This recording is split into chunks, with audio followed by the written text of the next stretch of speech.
Hello, everybody, and welcome. Today, as you well know, we are discussing the important stuff. Can Concrud be passed through a high definition internet connection?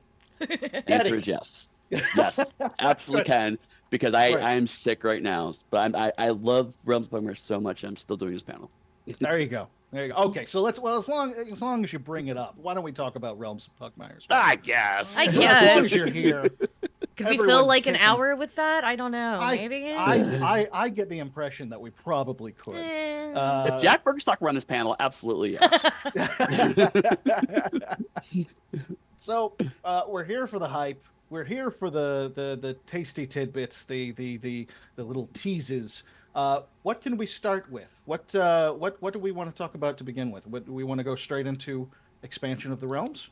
Let's talk about kind of what's how we got here. I think if Yeah. if you're cool with Yeah, that. yeah, by all means. So for those who don't know, I suspect if you're watching this panel, you're familiar with Pugmire, but just very briefly, Pugmire first came out. Well, I started working on it in 2014. It came out in 2017, Yes. 2016, 17. Okay. And that was the first edition of Pugmire. And that was based on a derivation of the open game license. Fun game about dogs in the future. You should look it up. It's great. Anyway, um, I realized after several years um, that we had done several books. They were great. I was very happy with how all those turned out. But it was getting times for a new edition. And usually there are a couple of strong motivators for a new edition. One is you've had a chance to see how people engage with and play with a setting, and also you've had to create more content for the setting, and you start to get a Mm. sense of, okay, this maybe didn't work out the way I wanted to. This should be emphasized a bit more. And also, to be blunt, there's a financial component to it. Like, once people have the books, they don't necessarily see an impetus to keep buying them. And so getting people into it sometimes requires a new edition or, to get the latest and greatest. And also some people just, I don't understand this, but some people genuinely look at a game and go, oh, that's been out for 6 years. So it's old and I don't want it anymore, Right. right? It is a buying pattern that I recognize. So we started talking about Realms of Pugmire, which is going to be the new edition of Pugmire. And then in the course of crowdfunding that was the third reason to do a new edition, which is that a company can just choose to try to revoke the open game license. Yeah, that was a fun time. But Wasn't that's it? not a thing Yeah. that actually happens, though, right? That was It's never. So That it true. was doesn't a happen when pure you're in the middle of an hypothetical. international move, no. And it definitely doesn't happen when you've already got a game written, pretty much. Mm-mm. Right, right. Um, so after I mean, there was some rewriting, obviously, to try to move it into what we're now calling the Onyx 20 system. But to be honest, a lot of my intent was I actually wanted to go a little further with how I wanted to change the game initially, and I pulled back because I felt like there needed to be some kind of compatibility with the first edition, which there still is. Don't get me wrong, but I also felt that came with compatibility with other OGL-based games. And when that was very forcibly taken off the table, I decided, well, then I can then make this as long as it's compatible with the first edition of Pugmire. Everything else is not as big of a design concern. So there was a lot of reworking things under the hood, particularly the math, which if people are excited about, I'm happy to go into. I will not unless I'm asked. Um, but but one of the things that came with that is when I was talking to Rich about this new edition, he said because the first time I was pitched was basically let's do this one game, see how that went. Oh, that one goes to another book, and so each book was kind of more or less pitched one after another. This one I came with a very specific plan, which specifically said I'm going to greenlight X number of books. So here are the things you want to greenlight. And Right. so first edition or sorry, second edition came with I know roughly what books come after that. Um, some of that changed in the course of it, uh, mostly because due to again, very boring logistic reasons, which if people are excited about, I can get into. We had to change the size of the books to they're going to now be 8.5 by 11 as a the more traditional Yeah. tabletop RPG They size were rather 7 than by 10 before, right? Something like yeah, that. yeah. Yeah. Yeah. And while I love the digest size, um, it's now actually more expensive to make those than it is to make the bigger books. So that means more words on a page, which means we now have more room to fill to make it hit a certain quota to make it feel right, and also the printers will accept at a certain price break. So I had to adjust and combine some books and change kind of where I wanted to go with that. But anyway, that's a long way of saying that January of last year, we crowdfunded successfully, quite happily, Realms of Pugmire, and that is on pre-order right now. In fact, knock on woods, we should be getting art and layout for that pretty soon. I think art's mostly in, but layout's happening. Anyway, it's very close to that stage, which is nice. We this year we crowdfunded successfully the first big supplement, which is Curious Cats of Mal. And we'll talk about that more in a second, but I'm just going to go through all the high points here first.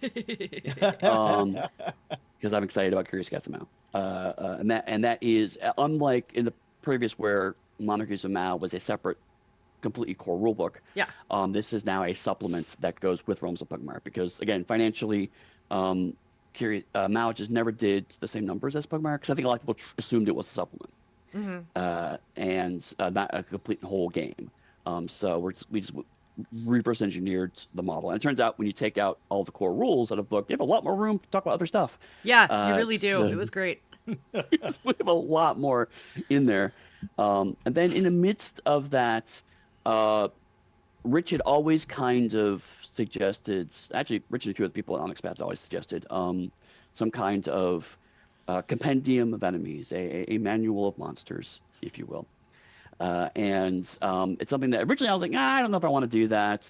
It's not quite the game it is, Pugmire is. But then over time, many of the enemies became really a key point, things I really love about the game. And so I did Threats and Curs, which is basically a compendium of enemies. And again, I'll talk about that more in a bit. But that's actually not going to crowdfunding. That is going to go to order. So people are able to purchase that soon because the layout's already done, art's already done for that. Which is very exciting. Yes. Yeah. And then we have a new book on the horizon next, which is tentatively called Expansion of the Realms. So that's also really exciting. And again, I have notes and thoughts on that. But in the middle of all this, I do want to mention the last product for the first edition of the game also came out. One of the stretch goals from the Squeaks in the Deep companion, one of the stretch goals Station Deep, which is called Squeaks in the Deep companion. Yeah. And that is our Hare and Rabbit supplement, as well as more underground shenanigans for Squeaks in the Deep. Just the way things landed out, it has a slightly longer tail, if you will. Tail. But I wanted to make sure that came out before the second edition book was available for sale. So we got it out there. We squeaked by, but we got it out there. Anyway, so, the panels were finished, and everyone have a wonderful day. Get used to this, Phil, because this is happening for an hour. This is my brains now, man. But yeah, so that's kind of the high level of the books and where they're at, and I'm happy to kind of dig into those to whatever extent people are excited by, and also if you have questions, feel free to toss them in the chat too. Yes, if you have questions, please put them in the chat. I'm watching the chat. We got the chat going. It's over there. Where do you want to start?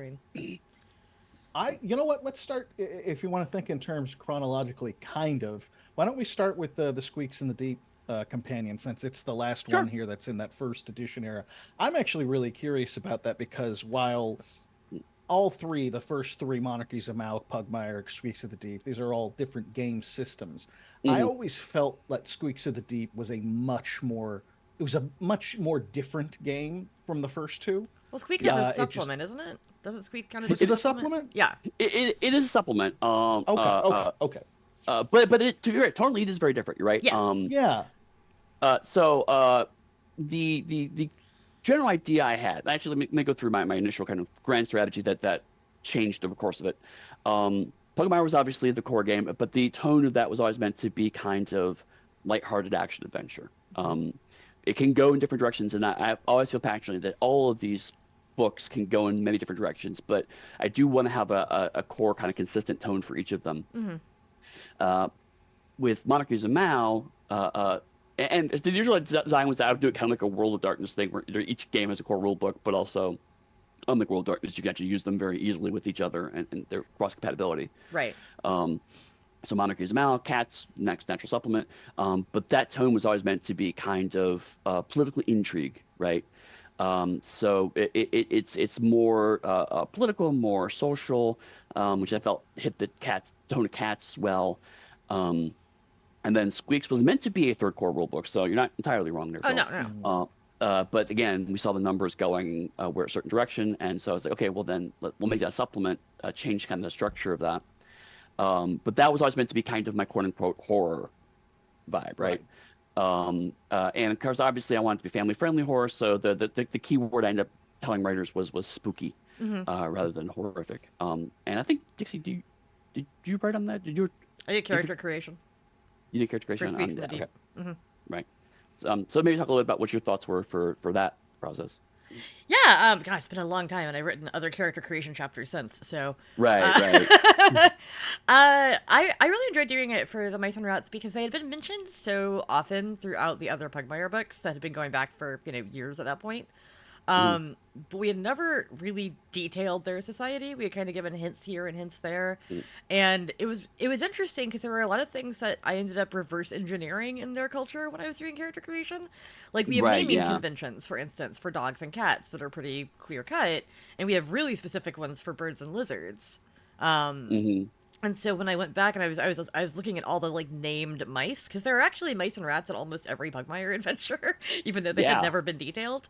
And they're all named like Cola and like little, multisyllabic specific kind of names. And I was like, okay, well let's figure out how they're named and let's go through that. But I didn't have to hit the spooky vibe quite as much. I was more writing about them as a marginalized society, which was also a fine line that we really wanted to walk, and I think we ended up doing it really well, because we don't want them to be a specific racial allegory from the modern day. We want them to be a marginalized society that is made of a diaspora that is not specifically referencing any one culture. And that's the kind of trick I had to pull. I think Travis did the Onyx, so I think he probably has more to say about the spooky vibe because you got to do all the weird powers. Right, yeah, totally. That is true. I did do the Onyx. Yeah, and which was a lot of fun to work on. The seed for that is very interesting because Eddie and I were talking about there's going to be Onyx and the thing. I was like, I got this whole Onyx system that I made for 5e, right? And he's like, what? So, yeah, I was like, well, I guess you're right because it's real fast. Right. So we went through it, and there are definitely some tweaks from the original system they had, but a lot of its DNA was in there. But one of the I think the best things that we came across while we were hammering out what makes Onyx unique in this was the idea that every rodent had a tell when they use their powers, and you can customize that tell. And it can be kind of whatever you want. So it can be a cute little thing, and that's fine. Or it can be all my hair stands on end, my eyes blacken, and my voice starts to echo. Right. Lines radiate from my head for some reason. Right. So there's a lot of wiggle. In my home game, my friend's character, his name was Waffle House. He was a rat. His tell was the smell of cinnamon peanut butter pancakes, but he did not know what either cinnamon nor peanut butter was, because they weren't things in society. Right, so just a very bizarre. So it was just a really delicious smell that you couldn't ever figure out what it was, and it drove him a little mad. As someone who had Waffle House cater their wedding, I fully appreciate and adore every aspect of it. Do they provide bouncers when you hire them to do that? No, we did that ourselves. As a former Waffle House server. I do not like how people act like fights happen there all the time because my Waffle House was chill as shit. Oh, Nothing no, bad Always ever the happened. friendliest. Yeah. It's Have you guys always ever- the daytime ones are the sweetest servers you ever made in your entire Yeah. life. I was a night server. You were Overnight server. Oh, okay. So you had every opportunity to see some shit. It just happened to be in Cary, North Carolina, which was a boring ass town. Oh, well, yeah. There you fair, go. too. It's not like Atlanta or anything, you know. I was just gonna say Atlanta. Yeah. It was fun though. But anyway, so Sweets and Deep hit a certain tone. We had stretch goals in mind, and one of the things that I always intended because was that this is going to be my take on the kind of big mega dungeon, specifically the kind of underworlds, Mizaboran kind of vibe. But the problem is that a lot of those mega dungeons are actually really dull or really hard to logistically organize. Yeah. So it didn't end up being set pieces, and that became a very natural stretch goal. It's like, okay, here's more set piece bits of like small encounters or even a small dungeon you can just drop in, and then the tunnels just kind of get you to the next bit. And we had some fiction there to kind of explain all that. But during this, one of the Pugmire writers was really passionate about rabbits and hares, and really wanted them in. I was like, no, it doesn't quite fit here. Doesn't quite fit here. Came started on pirates, I think. And Yeah. then finally, with this, it's like, some people think rats are rodents, and I'm like, okay, that's close enough. Let's go for it. But also they have, and then we start talking about it's like they have underground warrens and whatnot. So actually, it did. The more we talked about it, the more it made sense. And so it's like, okay, cool, but we have only a few thousand words to cover this in. Right. Luckily, we talked to Rich, and he gave us a little more space to kind of flesh it out. So it definitely is a very kind of thin approach in terms of but a lot of key character creation in the Sweets and Deep to kind of help you out through it. But we got 4 callings in, and a good priestess of Rabbit and Hare Society and the distinctions between the two and the conflicts they have. And it ended up being kind of a nice little addition to the overall setting, because where mice and rats are kind of, again, like Dixie said, the diaspora metaphor of having to try to live in these different cities and trying to find a home common home they think they had, but it's not there anymore. Rabbits are much more, no, we just live underground and we're chill, and please stop adventuring into our homes because it's really irritating. Which makes sense because rabbits are kind of like, more homesteady, the pop culture rabbits tend to be that way. And then hares are much more the adventurous. No, I'm going to punch invaders. I'm going to go out there, I'm going to punch them. So that ended up being a nice little kind of component. So I was actually very happy with it in the end. There's some good discussions with it. And so, yeah, that PDF is out, and I think people are going to be really, really excited about that. That's fantastic. Yeah, I had the opportunity to just glance through it. I had nothing to do with working on it. I just got to glance through it just before the con, and everything looks really awesome. I highly recommend as soon as it's available, go snatch it up. And if you backed Squeaks, check your backer kits and get it. Yep, totally. Yeah, it should be there now. As a horror nerd, Squeaks was always my favorite of the 3, so I'm really, really looking forward to just. You keep digging through saying up this the one. 3 like Pirates of Pugmire doesn't exist. Well, you know what? Absolutely fair. That's totally fair. The first Pugmire book I wrote on. Dixie and I worked really hard on that one. Just I don't even like fair birds all that much. I'm hydrophobic, and I had to come up with sailing rules. Right. Then with all these people who don't like birds, you're scared of the water, and that one didn't end up having more horror elements to it. It did have a giant kraken in it, so There are some true. terrifying things, and the depth, and we can get into this a little bit because they make reappearances in Threats and Curse. Yeah. But the depth charge octopus things are horrifying. Yeah. yeah. Absolutely. Let's talk about that. Like, what do we have in terms of what can we look forward to with Threats and Curs? What kind of just shenanigans can we get into with these beasties? Totally. So Threats and Curse. So one of the nice things about actually doing the long-term plans with this is that I could kind of figure out how I wanted material to fit in each book because while I was very happy with Pirates of Pugmire, I didn't feel like there was quite enough there to do another whole big book about just that. Plus, also the way structurally came out, reptiles and birds didn't quite get enough room to really expand on it, and they became increasingly a big part of the setting. So uh, I all of the monsters that appeared in the first edition of Pugmire got converted in Realms of Pugmire, um, but a large chunk of and the just gotta jump around a little bit. All the ones that were when Monarchies of Mal got converted into Curious Cats of Mal, but that left a whole bunch of critters both in realms, or sorry, in pirates, and also in various adventures that we had made, other bits and pieces, bits and bobs. Dixie did developed an anthology of 3 cat stories that had some new critters in it. Yeah. So I wanted to combine all those and put them into one book, as well as making a whole bunch of new stuff. And so we did Threats and Curs. And actually, I'll throw this to Travis because we had some talks about how that conversion would look and what kind of changes we had to make.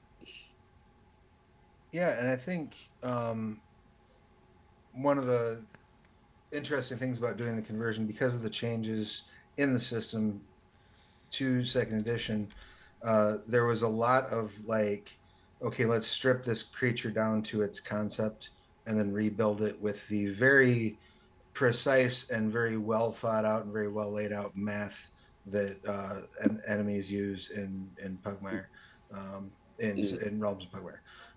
So that was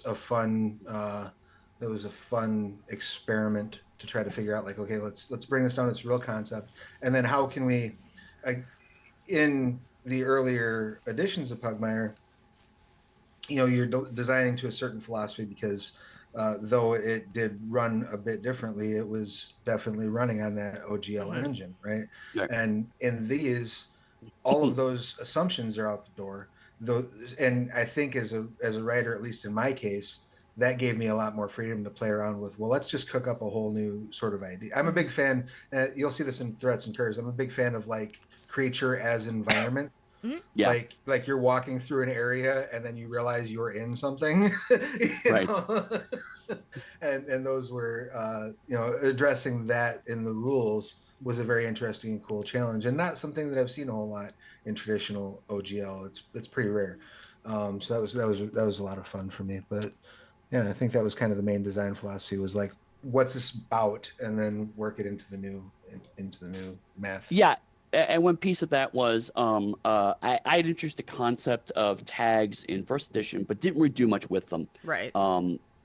And as I went into Realms, and then as we made a whole bunch of critters, tags became more useful.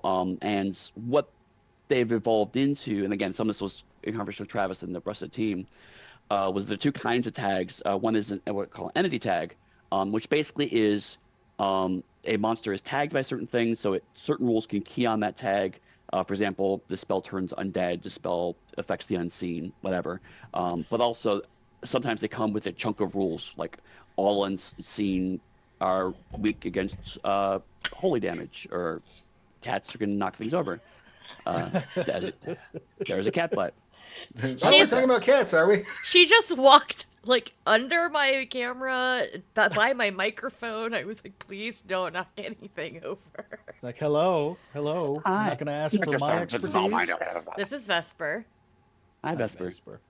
She's purring. And then we also have encounter tags, which is something that, again, got codified a bit more because in both editions, there's the idea of minions and legendary characters, which basically allow you to change the stats on enemies to adjust what you need them to do. And then Travis, in Pirates, introduced the idea of colossal creatures, which became another kind of entity tag. And then we've actually come up with some more one more since then, or encounter tags. Sorry, these are encounter tags. But also things like we have, because of all the adventures we made, 8 different spiders. That should probably just be an entity tag now, because spiders all kind of more or less do the same thing. But then, so I pulled all that together, and that was actually a surprisingly challenging book. I've never really done here's a book full of a whole bunch of stat blocks like this before. And Eddie may disagree with me, but I think coming up with like how that spider, like what a web generating creature actually does for the Yeah, system might have been the hardest thing about threats and curse, yeah, that was definitely up because we there. really had to like completely redefine it. So much of in previous editions, so much that leaned on to what do you expect from a spider in OGL, right? And Right. we really had to do like a ground up reconstruct. It was hard, but I'm Yep. really proud of how it turned out, though. Like I think it really. Absolutely. Yeah. I know that was like an issue in the first edition of Pugmire was like everybody put like spiders and ants and everything. Yep. And it got to a point where it was like, don't write any more spiders or ants. Stop it. Stop Yes. it. There's other things. There was a Uh, moratorium on it because we had like 5 of them, and we still got a couple more crept in. Yeah, because I know that when I like my favorite creature in all of Pugmire, there's others that are more interesting, but I just fell in love with the forest sharks. Yes. From the collection that I edited, because they're little like I just picture the little Jeff the baby land shark from comic books. So I just Right. picture him but green. He's like a little lizard shark thing. I don't know. Right. I just want one as a pet. I want to walk one on a leash. It's Jeff. It's Jeff. So yeah, no, I love them, and I was very happy to see them not only in Threats and Curs but under Shark, forest. Yes. I was Right, like, because that was it. yeah, there's like multiple sharks. Right, because multiple sharks had categories, and that was things that I wanted to do kind of alphabetical, and so some of the initial organization was inspired by some of the original monster manuals, but then manuscript gets done, we take it up to, and it was like, well, this is potentially a lot of art, right? It's like, there's so many different critters, and how it's going to pan out, and so we had a discussion about how that was going to work out, and Rich Thomas just like, I'll just draw them. Yeah. Okay, having an entire book illustrated by Rich Thomas, you don't have to convince me once, let alone twice. So Rich hand drew on paper not every single critter, but a large chunk of them. Yeah. And ran them all by me. I was like, yeah, it looks great. Maybe like one or two. There's like one that was slightly different from the description. I just changed the description; it was easier. And one where like he had a minor change to the background needed to be adjusted. Like most of them were fantastic. And then and he did them specifically in a kind of an uplifted version of that kind of late 70s, early 80s black and white RPG. So like monster vibe. manual stuff. Yeah. Right, but slightly better because Rich is an amazing artist. And it's 2024, so we can make better choices. Right. Yeah. And then we got the layout, and Rich is like, why don't we just continue this? And so the layout looks like the 1977 Monster Manual. And so the font choices and how it looks on the page, to the point where there is a forward in the original Monster Manual, and Rich was like, can you just write a one-page forward for me? And so I found the original forward and kind of started writing in that style, but again, updating the text and making it relevant to what they're doing. And it's a very different book than we've ever done before. But one of the things I'm liking about some of those conversations we're having around this edition is that we can do experimental things, right? Mm-hmm. Pugmire first edition fell into a pattern that was good. It was good that it fell into a pattern because it showed that there was consistency and everything made sense. And frankly, we had to sell the concept of this game to people. But now people are totally bought into this concept. We don't have to convince them that this is a cool game. So now we can do things like in Realms of Pugmire. I encourage that there's a slight more of a sci-fi edge to things, not a huge amount, but every once in a while, little sci-fi things kind of creep into the edges of the art. And this is another kind of case of that experimentation where we can do a straight up homage to the first edition Monster Manual. Not gonna lie, little bit of it is a case of, so you're going to take away the game license from us. Okay, well, I'm going to walk right up to the line of parody. And we're going to sit here like a cat ready to pounce, But a lot of it was just, Rich and I both came from that kind of early era of AD&D. And it was just really, really fun to kind of something worked on that paid such strong homage to it. While again, like I said, we can make better choices. We can really do a lot of different things that are very appropriate to Pugmire, that don't discount or infringe that. Like we have One of the monsters is a giant dragon that just wants to make friends, but is so big that he accidentally hurts the people he wants to be friends with, and he can't help that. But he also can't talk, so people don't realize that initially. Well, and Or we that's can one have, thing. Oh, go go ahead. ahead. I was just gonna mention the bubblegum zombies. Go ahead.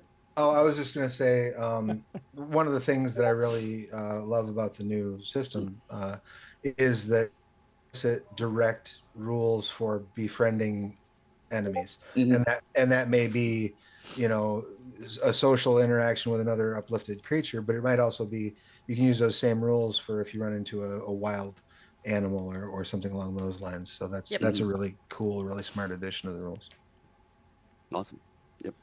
Yeah, I seem to be we're getting a lot of the idea that this is opening up the lore and the world and the way you Yep. can play it a little more.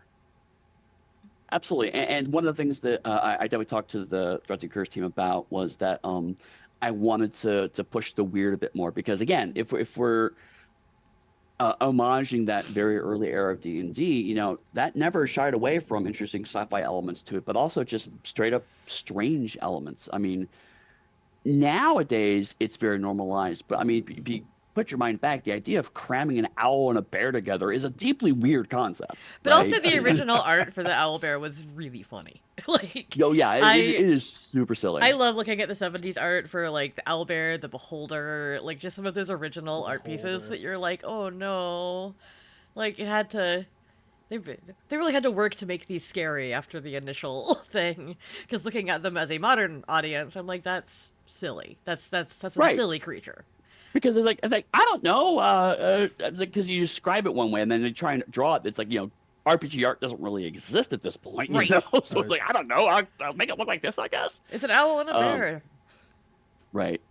Whereas again, like Rich channeling that vibe, had drawn some genuinely creepy art. But also just some kind of cute and fun art too. Yeah. Rich absolutely, I mean, Rich helped me design the visual range for the game, so no one better can do this. And so it's just really, really awesome to kind of see him being able to directly affect the look of a Pugmire book like that. Well, speaking of opening things up like that and adding more, what about Curious Cats? What can we expect in that now that the Monarchies of Mao isn't just going to be more of a thing of intrigue? What can we expect to see? Dixie, do you want to talk a little bit about your work on Curious Cats? Yeah, I mean, I did character creation and I wrote up two of the monarchies. And one of the things that I really loved was getting to expand the monarchies. Before it was like, here's a monarchy. We don't really know how big they are, like Right. relatively easily. We don't really like they all probably have a capital, but we don't talk about other towns. So getting to say like, oh, here's 3 or 4 locations in this monarchy, and here's things you can do, and here's what the climate's like, and here's what they eat there, and like, Hmm. here's where their trade comes from. I got a little lucky. I think it was a complete by accident. I wrote the northernmost and southernmost monarchy, so I got to write one that's very like it's the Siberian monarchy, so obviously it's got some Siberia influence to it, Right. because it's mostly in the mountains. It's a lot colder up there. They deal with snow. They have a really cool hot springs. I got to write a town that I named Coz because it's where the hot springs is. You go there and you're Nice. cozy. But it's Coz with an umlaut over the O to make it Siberian looking. I don't know. And then I got to write the southernmost monarchy. So that one, they're mostly coastline, and Eddie let me keep in my One Piece reference, and that was great. Uh, because there was already an existing thing in the original Monarchies book that like lent itself to a One Piece reference, and I was like, I'm just gonna expand on this. But Yeah. like getting to expand on that area was really really cool because all the monarchies do have kind of distinct cultures. They've done that on purpose. They've tried to like keep their little individuality going, even though they're technically one country. Um, and like, how do they trade with each other? What would happen if one of them did go to war with another one? Like there was actual logistics to think about, that just we didn't have room for in the original Monarchies of Malbuck. Mhm. So getting to expand their culture was very cool because I, you know, Eddie and I have talked at length about the various cultures of Pugmire. because they're interesting. Like, why do they do things the way they do? How did they get here? What's the history? And getting to kind of go off what was like a short paragraph in the original book and expand it to Mhm. like a couple of pages of information was really neat. Um, and character creation was just fun because it is a supplement now. So I got to do a lot of abbreviating, which I had not Right. really gotten to do as much in the past. It was really cool. I did have to ask for extra word count because there wasn't quite enough budgeted, Yep. mostly because of that quick character creation at the end that Eddie came up with for Realms of Pugmire. But Mm. I love that quick character creation. We play tested it. What con was that at? Save against fear, actually. Oh, Last okay, one I went yeah. to. Oh, yeah. It was Save Against Fear two saves ago. Yep. Right. We got to play test the quick character creation, and I used to be that kind of person who wanted to make a bespoke character for every single game and be really precious about it. And I've played so many games now that I will happily just hit the random button and be like, "Let's see what I get." Yep. Um, and I was having a lot of fun with that for Realms of Pugmire. So getting to do that for Curious Cats was cool. Although coming up with a list of 20 possible surnames for them was interesting because cats just aren't. There are quite as many breeds as there are Yeah. dogs. Right. Yep. Like there are lots of them, but like all my cats are domestic short hairs is what they're called. Right. So Right. Right. Yep. like, Yeah, and Lauren, I brought Lauren in as yeah, co-developer on that. She did a fantastic job, and frankly, I just couldn't be happier. And not only does it have character creation, not only does it have uh, reimagined and updated enemies and new enemies, like the expanded setting material, yeah, but also has 3 adventures, which are actually kind of in a very rough chronicle. So you can go from first to 6th level and follow the big core antagonist of the setting, which is the return of House Smilodon, which is the kind of big secret 7th house that the cats don't like to talk about. So that was a neat change because it gets us closer to the modern style of D&D source book where you get a whole bunch of setting materials, some character options, and a linked adventures. yeah. But it's still in that very distinctive Pugmire style, where we do things a very specific way and make things easy to get in. And also, there's lots of different directions you can go when you're not locked into that path. But we do put all the pieces in place to, why it's a logical kind of flow into this path. Mm. Right. Uh, is there anything more to say about expansion of the realms? I mean, I'm sure there is, but Yes. Considering we came up with the title for it earlier this week, late last week. If Uh, that's the title, we're not completely sure.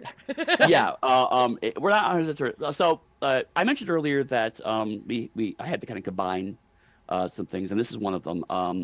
Originally, this started off as the player's guide, Right. and I separately wanted to do a Pugmire setting expansion book as a separate piece. And again, I didn't quite have enough material for either of those.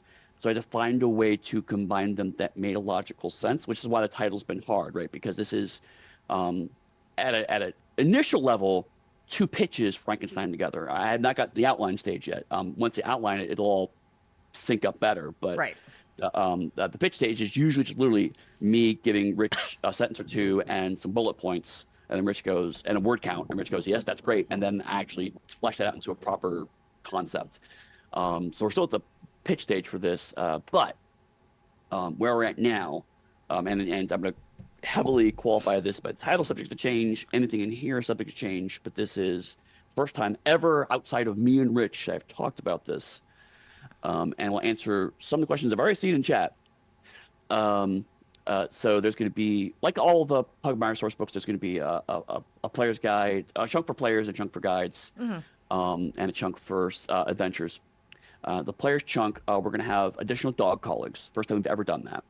We're going to take the 2 dog-specific callings from Pirates of Pugmire and update them, because we did that similarly in Curious Cats, where of all the callings, we also brought in the 2 from Pirates of Pugmire. So we're going to do that again. And that was the other reason that my word count ended up being over, was because there were 8 callings instead of 6. Yeah, there were a lot of cat callings. So we're going to get those 2 up and then add some more. Don't know what those look like yet. But I do want to have at least 1 more spellcasting class, because cats now have 3, and I want to give dogs parity for that. Yeah, because their 2 gonna, pirates ones are the Gundog and the Crusader. Right. So like a paladin and a rapscallion shooty person. Shooty person, right. Pew pew pew pew. We're also going to bring birds and reptiles from Pirates of Pugmire that they're going to be brought in here and expanded out a bit more. We're also going to have rabbits from the Squeeze Companion. They're also going to make their way into this. And finally, because a lot of people have asked, yes, the Badger tribes will also be playable in this book. I'm so excited. It's something I've always wanted to do, but there hasn't been a good book to put them in. Mhm. And I feel like this is the right thing because one of the concepts of this book that, when this was originally just a setting book, is that there's no meta plot in Pugmire, but certainly went to the second edition. I just accelerate things a few years. Mhm. In first edition, there was a rumor that the Badger tribes are getting organized under someone called Kibu the Red, and in Realms Pugmire that has happened. And so part of the spine of expansion of the realms is that the Badger tribes now have opinions about dog society. And so there's going to be a bit of a conflict there. It's not a war, but certainly it's going to be a conflict in terms of how they see each other. And some of that shifts, I haven't fleshed out, but some of the shift in my head is why these are not playable concepts. Because their dog society will be accepting of them at one level, but they're not going to be accepting on another level. Speaking of dog society, another chunk of it is I'll obviously talk about the societies of birds, reptiles, rabbits, badgers, and all of that. But also I'm talking a little bit more about dog society, more examples of the prominent dog families besides just the pugs, advice on how to take your favorite dog breed and turn it into one of these kind of dog family write-ups. Maybe reference some dog cultures outside of the Pugmire things, because Pugmire ultimately is 2 cities plus another city that refuses to acknowledge it, and a 4th city that sometimes is part of Pugmire and sometimes isn't. So I want to reference that there are other dog cultures outside of this collection of 2 to 4 cities, but nothing in detail, just kind of suggestions how that could look. And then more detail about Pugmire as a city, more detail about Houndton as a city, and more detail about Mudtown as a city. Because Houndton and Mudtown have never really been detailed in any level of detail. Yeah.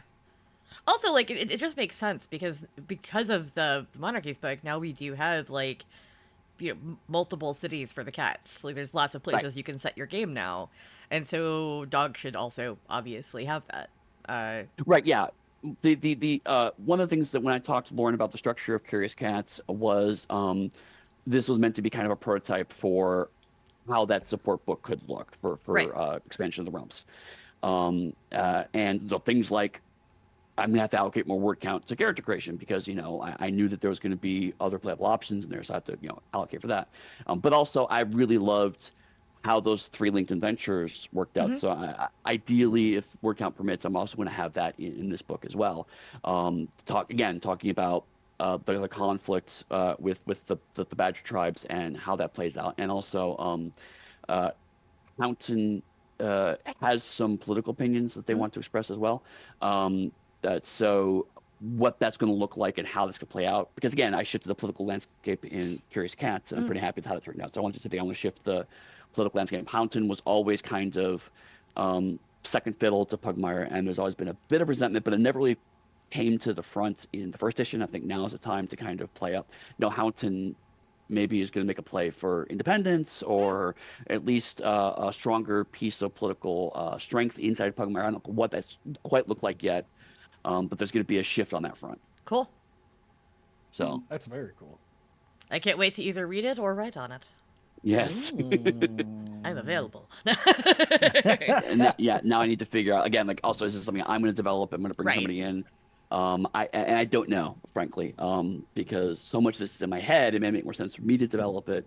But also working with a co-developer like I did with Lauren was such a freeing experience. I don't know. I have to think all that through. Yeah. So this is very early days. Any of this is subject to change. But that does kind of, I know some of the stuff is people have been asking for and wanting to see, and this is definitely the next step. And then beyond that, I pitched it, but I haven't fleshed it out yet. Obviously, it's going to be an update to Squeaks and Deep, but I want to give Squeaks and Deep a little more time. First edition to sell through, and people are excited about that. I want to give it a little more time before I work on that, but there will be an update to Squeaks and Deep too. Right. Well, I know people are excited about all of that. All my beloved psychic mice. Yes. I love them so much. It, not the least change that you're involving here is a whole overhaul of the system itself. Hmm. Do we want to get into that in terms of what people can expect, what the new system looks like, how it plays? I feel like we touched on a fair bit of that when we talked about threats and curves. Travis did a great job Yeah. of covering that. I think the other ones that are worth kind of covering over, there's some big ones and small ones, but the ones that I think are most interesting, one of the smallest ones in principle, but has had huge impacts at the table when I've run the new system, is that presence, what used to be charisma, has been reframed to where it's not just how much people like you, but also it encompasses social awareness. So it's not just how people relate to you socially, but how you relate to them socially, and vice versa. So on a mechanical level, that means that wisdom isn't taking up a lot of the resisting against charisma effect that actually goes back into charisma. So things like having uh, powers key off of and saved from and adjusted by your social stat should all fit into the social stat. Hmm. And that was something that actually I know I've talked to I think both of y'all on the panel, but lots of other writers about the remember to when you're working your powers to think about this piece. To make sure that because ultimately I want to have each of those attributes be roughly equivalent. It's never going to be exactly equivalent just because of the nature of the system, but I wanted to get closer to rough equivalency. We also introduced more related to that. We introduced morale as a concept to enemies, so you can scare enemies away, which I think is a big piece of the vibe of Pugmire. There's been running the game and hearing people talk about the game a lot more. I want to talk to them and get them to stop being bad dogs, Hmm. and so morale is in there so people can actually do that. But also, one of the tweaks to the math is that across the board, enemies are a little tougher than they were in the OGL because monster math in the OGL is fucking garbage. And I wanted to fix that. But as a result, that means that enemies are a little tougher. So I also want to give an out for can we scare them away or Hmm. can we get them to a point where they might want to leave, while also recognizing that some enemies just aren't going to do that and some enemies are going to be very scary. So that comes to that. And I think the other super big piece that Dixie alluded to is the template system, Love it. because um, in a lot of our games, Onyx Path games, you'll notice that we have usually pre-made characters. The idea is you can just grab a character and put down and play, and we had that in first edition of Pugmire. But what I found is that unlike other games, most people wanted to make their own dogs or cats or whatever, Yeah. but didn't want to go through every single step of characterization because they found it intimidating. And so template is that you literally just pick from a menu of options and write things on your character sheets, and you have a character. And we structured it in a way that if you wanted to, you could randomize it. So you can literally just roll your character across. Which is very Um, fun. it is, and it was a lot of hard work, but I was able to get it to where if you roll a complete random character, it is a viable character every single time. Yeah. You will not get an unplayable character. You might get a slightly weird character, but you'll never get an unplayable character as a And result. it's super fast. It was Yeah, also really interesting because when I came to playtest it, I had just come off making a bunch of, I think like the Warhammer Wrath and Glory, is that what it's called? Oh yeah, yeah. They Mhm. have a randomizer table, and I had just sat down with Claire Weaver, one of our friends and freelancers, and just made a bunch of characters for that for fun. And so doing a Pugmire, I was able to kind of be like, oh, here's where this needs to be tweaked a little bit. Like here's how it works in this Yep. other system that I just messed with. Because there were a couple of things that were confusing when we first play tested it, Mhm. like something came too early in the process and it made a Right. confusing whatever. It's all fixed now. It works great, and it's super super super fun to just sit there with like a couple of dice and make a character and be like, well, that's what I got. But if you really don't like a choice you get, you can pick one off the list. That's what the lists are for. Right. So yeah. Yeah, yeah. Every step is like going choose or roll. So like Yep. it's as much or little random as you want. And in testing, we've gotten character creation down to 15 minutes. So Yeah, you I can mean, literally, hey, let's play Pugmire today, and you could be explaining the rules to them in about 10, 15 minutes, roll character in 15 minutes, and half an hour in, you're ready to play. using the templates, if you do like a straight random character, you can fit all the dice you need to make your character in a hand in one roll. You know, you can just grab a handful of Yeah. dice, roll it, and be like, I'm going to assign this die here, this die here, this die here. I have a character bank. Yeah. It's super fast. Yeah. So yeah, I think those are the big kind of there are lots of little changes too, obviously, to Onyx 20, and a lot of terminology shift that I had to do. But all in all, frankly, as much as I joke about the OGL changes, I'm actually happier having a system that's completely under our control. Yeah. Because that means we can make some stronger decisions. I genuinely feel like Second Edition is a much stronger game as a result of all of that. Yeah, I mean, I've loved Pugmire since we were first working on the first one, and yeah, I'm really enjoying the expansion that you're getting to do. I like the system. It makes if you're coming from the OGL, it makes perfect sense. Still, it's still very it's Right. close. Like Onyx 20 is close enough that if you get D&D, you're gonna get it. Right. But it's ours and it's cool and I like it. Yep. It And, also yeah. makes a really good gateway drug from D&D to Storypath, because as you learn the names of the attributes in Pugmire, they all carry over into Storypath and do basically the same thing. Yep. So it's It's almost nice. like I intended that. It's like, Yeah, it's hey, almost we like that already was own on these purpose. names anyway, so let's use these. We're coming for you. I love it. Okay, we have one question in the chat that I've been staring at, and because I definitely want to hear from everyone on this one. You know what Okay. I'm talking about. And Yeah. this will be the kind of perfect thing to wrap everything up on, I think. Yeah. So we have it here. So Magic and Pugmire is sometimes based on household appliances becoming magic items. What's your favorite household appliance to become a magic item? I'll let Dixie and Travis go first. I I'm gonna get on my Pugmire soapbox for a second. I think what people knew this. forget sometimes is that like this has happened in every game that I've run. So I'm not saying this is like a problem with you specifically who is asking this question. A lot of people, you really have to kind of hammer in the fact that because we're talking about the age of man who could uplift who could uplift dogs and things like that. Like this is a far future culture that we then lost somehow. It is not a modern day culture. So as funny as it is to have your magic item be like a graphing calculator, I think it's more interesting to look at something like what Yosha's focus is, which is a silver ball that doesn't seem to have anything on it, and she touches it and it does stuff. Like it's future tech, because I don't have one of those in my house now, you know? And so I always recommend taking something from modern day or from a sci-fi TV show. Look at like Star Trek or something, you know, and just making that a little weirder even. I like the idea of going off stuff that we already think of as futuristic. So like tech from the Alien movies, from some of them, not all of them, but some of the like newer ones. Tech from Foundation, a Apple TV show based on the books, because they have all kinds of interesting gadgets that we don't have right now. So I would pretty much always go for something like that over a common household item. However, I do think it would be really funny if someone just had like a dishwasher or something. They had to like drag it around. They're like, it's magic.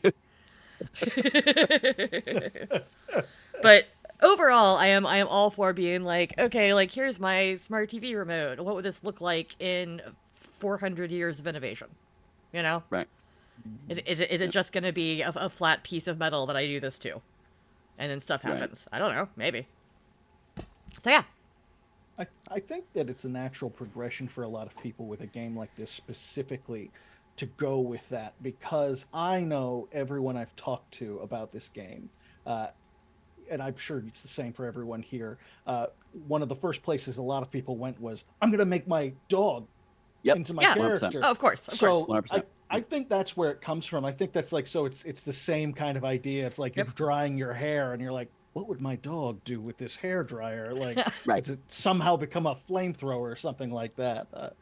Well, and one interesting way to sort of marry those two ideas, I think, too, is to start thinking about, okay, what would my dog do with this hairdryer, but also how will this hairdryer be different in 300-400 years? Yeah, because right? like Yes. so. hairdryer is a great example. I was working at Sephora when the Dyson like fancy ass hairdryer came out that does not look like a hairdryer. It looks like a stick with a little ring on the end. It does not look like what most of us have thought of as a hairdryer forever. It's a $400 high ass tech hairdryer. And so yeah, once again, taking even that, the like Dyson Airblade hairdryer, and then going 200 years again, and saying, what's it gonna look like then? That's what I really enjoy doing. I think it's fun, but like I got to a point. I think I was editing the Pugmire anthology, or I was editing one of the fiction anthologies, and I kind of texted Eddie at one point, and I was like, "Is every Magic device going to be an iPad?" Yeah. Like, because like iPhones and iPads just kept popping up. They're like, "It's this magic thing, and it's flat," and then the like reveal at the end would be like, "It has a picture of a fruit on the back," and I'm like, Right. I get it, but like, let's go more sci-fi with it. Right. Extra That said, points that if does they referred to it as the Black Mirror. right. But that said, that same anthology actually does lead to my favorite one of that is the Cult of Laborator did it was a great kind of Frankenstein kind of story where Yeah. they found this dead corpse and they resurrected it and then they managed to find the right magical incantations to cause this creature to come back to life. And the whole thing is an extended installing Linux on Dead Badger joke. Yeah. Even better, because that story was written by the person who wrote the book, How to Install Linux on a Dead Badger. Yeah. It was great. And I'm like, okay, you have to make that joke. So, But yeah, no, it's a lot of fun. I like seeing the mundane items. I think those are cool. I like it when it's hidden enough that I can't quite tell what it is, but I have a good guess. Because like I have had multiple players try to do a graphing calculator. That's why I keep bringing it up. right. That's fine, but graphing calculators aren't even high tech now. Like Right. I had those in school, and I'm almost 40. Like that's Now, not. I will say that well, I'm generally in Dixie's camp on this. I mean, so I'm not trying to say this to No, discount go that, ahead. but rather there have been some people who, while having this discussion, said, but I just think it would be cool if I had this. And I was like, Sure. well, we don't know if 500 years from now if graphing calculators are going to come back in vogue, right? Like right now, there are lots of people who are like going for older styles of cameras, like Polaroids and film loading cameras. Yeah. So tech does have cycles, Yeah. but also the example I give is like classic cars are often brought back, but you're going to update the suspension. You're going to give it power steering. Right. You're going to make small changes to that to make the experience more comfortable and not as pure. So yeah, you might have a graphing calculator, but in the back of it might be a quantum computer, right? Yeah. So to Travis and Dixie's point, both is like, if you can inject a lot of super far future sci-fi into your retro tech thing, I think that's probably the sweet spot that makes everyone happy. Well, and just to piggyback off that point too, we do not have like a strict timeline of like the Pugmire has been around for X number of years. Like that's Right. not established. So you also have whatever innovations that the dogs and the cats and the rats and folks have been making throughout this time. So you might have the super futuristic sci-fi weapon that is charged with a pair of bellows that they have under their arm. Right. Yep. Lightsabers and Pugmire win. Well, it's just a magic sword that does heat damage. Yeah. One thing I did want to mention about the like tech thing though, and Eddie can correct me if I'm wrong, but I do believe there is a monster that is effectively the seed library, right? If I recall properly. Oh yeah. Like that is brilliant. That is really cool. Yeah. Someone basically this entire cult called something of Gmo. Basically they protect the seed library, but they don't. It's not an attempt to keep them pure. It's like no, these are weapons that can be used against us or for other people, and so they turn plants into monsters and protect them. It's amazing. Oh, I love that so much. So much to do with It's that. pretty great. That's great. Well, I think that sends us off very, very nicely. I Yes. want to thank all of our panelists for joining us today. I think we've gotten some really good stuff here. I know I'm hyped. Good. Are you people hyped? Awesome. Tell us in the chat. Please, and a reminder to please make sure that you rate and review our games Yes, on please do. Drive-Thru RPG and anywhere you get them, frankly, because even if you're just putting up a 5 stars or something like that, it helps get the books in front of more people. It helps with getting that reach out there, and it means so much to us. If you've got a lot to say, we'd love to hear it, but you don't have to get into your favorite thing that happened on page 72 unless you want to. Yeah, and just to beat a drum that we've been beating all weekend, the Curseborn Ashcan is out. It is on Drive-Thru RPG. We would love ratings and reviews of it, and also it's already an Electrum bestseller. He sold over 250 copies, Yes. Yeah, which I am amazing. blown away by. That's happened since Friday at 5 p.m. Like it's been less than 48 hours, and I'm That's And in super cool. Curseborn, you can play a feral or a primal called Like and Subscribe. you actually can. Yes, you Good. can. That's true. And on that note, Well, End the one battle. thing It's over. before we run off, one thing that I do want to mention that might be of particular interest to our audience is this coming Wednesday. I and most of the cast of my long-running Scarred Lands Sins of Shelzar actual play, which is now defunct and ended, will be premiering our Realms of Pugmire, Curious Cats of Mao actual Yes. play Wednesday, 8 p.m. Wonderful. Eastern. That'll be bi-weekly henceforth. So this Wednesday will be Section 0. We hope you come out and watch us make our characters. yep, and definitely stick Indeed. around for the Exalted panel, community content panel, and then the closing ceremonies. This weekend has flown by, so It really Yeah, has. yeah. I'll be at Consumers very, very tired, but I'll be there. all right, all right, everybody have a good one. Bye Bye, everybody. bye. Thanks, everybody.